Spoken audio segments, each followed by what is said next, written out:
Y es noticia el aumento de los feminicidios en América Latina. El eco del grito "ni una menos" retumba en la cabeza de millones de mujeres de América Latina que no entienden por qué aumentan estos maltratos. Uno de los casos más recientes ocurrió en un reconocido centro comercial al norte de Bogotá, la capital colombiana. Vamos a revisar las cifras en el mundo sobre esta situación. Según las Naciones Unidas, de los 25 países que concentran el 50% de los feminicidios, 14 están, allí lo tienen en pantalla, en América Latina, como por ejemplo Colombia, Ecuador y Argentina, por decir algunos.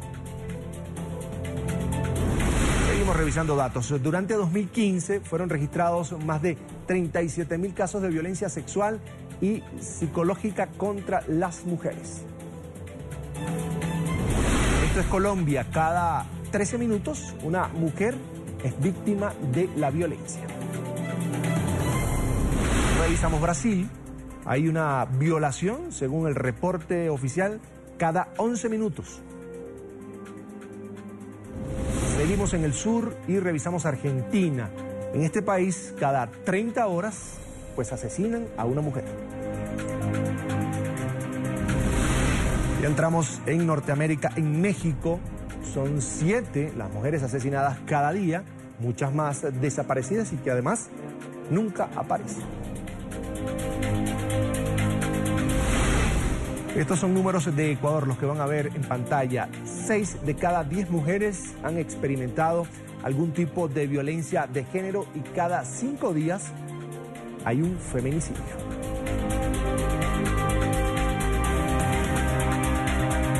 Quiero saludar a Claudia Trujillo Rincón, coordinadora nacional de Mujeres en Movimiento. Bienvenida, gracias por estar con nosotros. Una buena tarde. Gracias, Carlos. Fue un gusto saludar a todo auditorio. Un placer. Las cifras van en aumento. ¿Cuál es el factor que a su juicio ha generado el aumento de los feminicidios en América Latina? Mira, Carlos, yo principalmente creo que hay 3 puntos. Aun cuando ha sido diagnosticado y estudiado el tema de una manera determinante por el nivel de violencia, son 3: invisibilidad, normalidad e impunidad. ¿Por qué? Invisibilidad porque se resisten a identificar al feminicidio como un tipo penal determinante, que es un homicidio por razones de género, o sea, por ser mujer.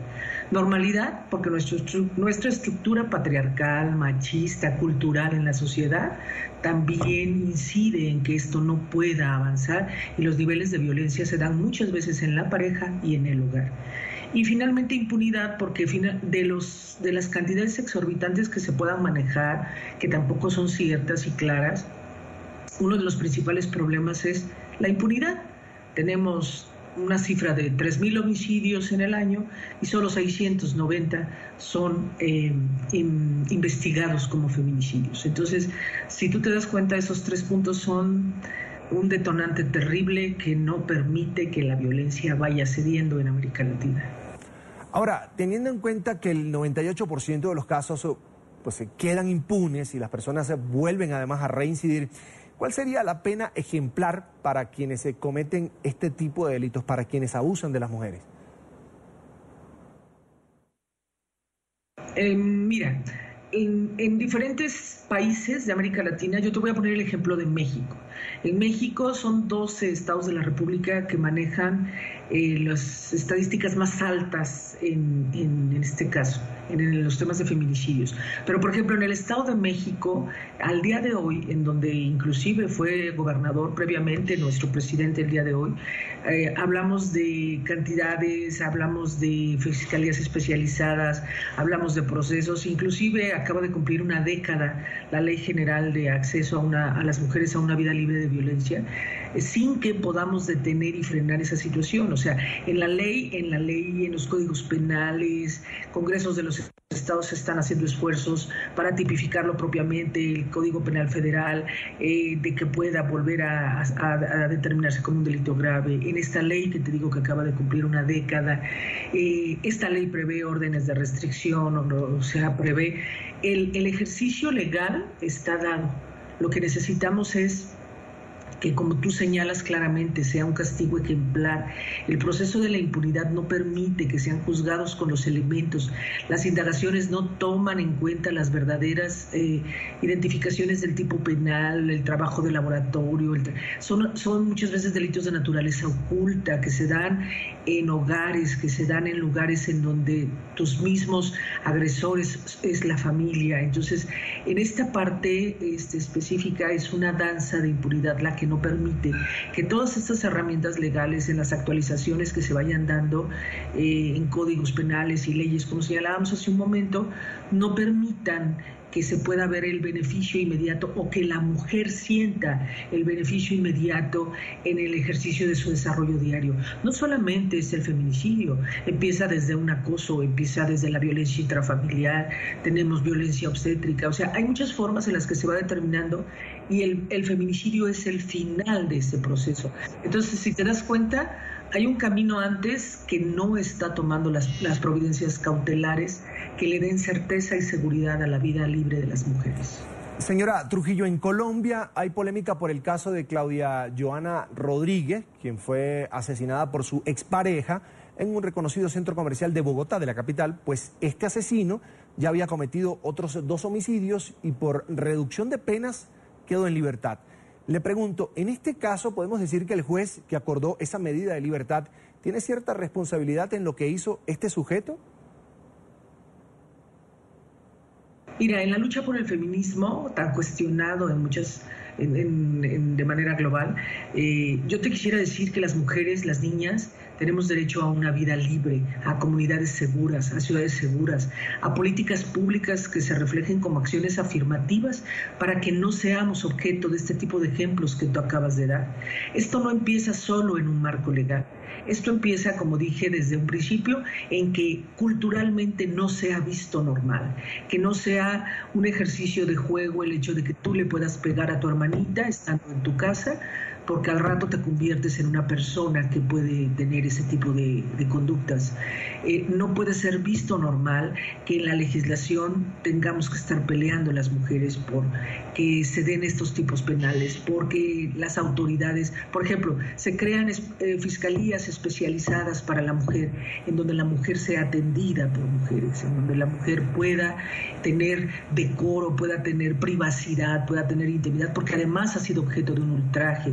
Mientras no nos vean como una víctima en ese sentido por nuestra condición de género, aun cuando hayan muchas leyes, aun cuando hayan órdenes de restricción o órdenes de protección que muchas veces no son usadas porque las mismas autoridades de procuración y de impartición de justicia no contribuyen, no le dan ese valor necesario al tema de la violencia, vamos a seguir teniendo escenarios como el de Claudia, como el de Karen, como el de Daphne, como el de muchas mujeres que tienen nombre y apellido en toda América Latina y que hoy por hoy sus detractores, sus violadores, sus acusadores gozan de impunidad y están en la calle. Entonces, si tú te das cuenta, es un compromiso gubernamental, no solo de impartición y de procuración de justicia, sino cultural, social, sino de contribución de la sociedad, sino de comunidades seguras. Muchas veces preguntan, bueno, ¿y qué tiene que ver una luminaria en una calle? ¿Qué tiene que ver? Hace el cambio de que tú todos los días te levantas para ir a una escuela, para ir a un trabajo, y lo que quieres es regresar segura a tu casa, quieres regresar con la certeza de que no te van a acosar o a faltar el respeto en la calle. Es un contexto global, ¿no? Es un contexto global, recuerda muy bien, invisibilidad porque el gobierno no quiere ver el problema, no quiere ver el ascenso de las cifras, normalidad porque la sociedad culturalmente está estructurada bajo un patriarcado, machismo, misoginia e impunidad, que es en donde entran todos estos escenarios de falta de atención jurídica a los casos que lamentablemente ya se presentaron por falta de medidas cautelares. Quería también consultarla sobre qué está haciendo Mujeres en Movimiento para promover la prevención, sanción, también la erradicación de la violencia contra la mujer. Nosotros trabajamos de manera interactuamos de manera colectiva con feministas de toda América Latina y preponderantemente de México. Pero bueno, finalmente dicen que hoy precisamente que es el aniversario de la muerte de Simone de Beauvoir. Ella decía, el feminismo es un acto para un trabajo individual, pero en colectivo. Nosotras debemos unirnos, esa es una parte importantísima en cualquier parte. Nosotros como Coordinación Nacional de Mujeres en Movimiento, ¿qué hacemos? Impulsamos las redes. Por ejemplo, en el Estado de México, que es uno de los estados más vulnerados por el tema del feminicidio en México, se creó la red Violeta, que es una red que te da a través de una cartilla los teléfonos de los ministerios públicos y de las fiscalías especializadas, te da un silbato de apoyo, te da una identificación, te da una guía de seguimiento, porque esa es otra cosa. Muchas de las mujeres cuando son acosadas no identifican la violencia o no identifican el caso específico y no saben qué hacer. Entonces, el Estado de México, que es un estado denso poblacionalmente y geográficamente amplio, tiene que darles también esa oportunidad. Esta red Violeta se ha replicado de diferentes maneras en otras entidades federativas y nosotros apostamos a la denuncia, apostamos a señalar, exigimos a las autoridades del Congreso de la Unión a través de las diputadas federales, a las diputadas locales, a los asambleístas en los congresos que se acerquen a este tema y acercamos ejemplos que se dan en otro país. Nuevo León, que es otra comunidad importante de densidad poblacional en México, acaba de tipificar ya en su Congreso local el feminicidio. Entonces, en el impulso colectivo feminista de mujeres, creo que solo unidas vamos a poder salir adelante y a intercambiar estas situaciones que permitan, uno, la denuncia, dos, el progreso en los tipos penales para que quede al menos inserta en la ley y podamos exigir su cumplimiento. Quiero agradecer a Claudia Trujillo Rincón, Coordinadora Nacional de Mujeres en Movimiento, por estar con nosotros aquí en la tarde de NTN 24. Feliz viernes. Gracias, Carlos. Fue un gusto saludar a todo tu auditorio.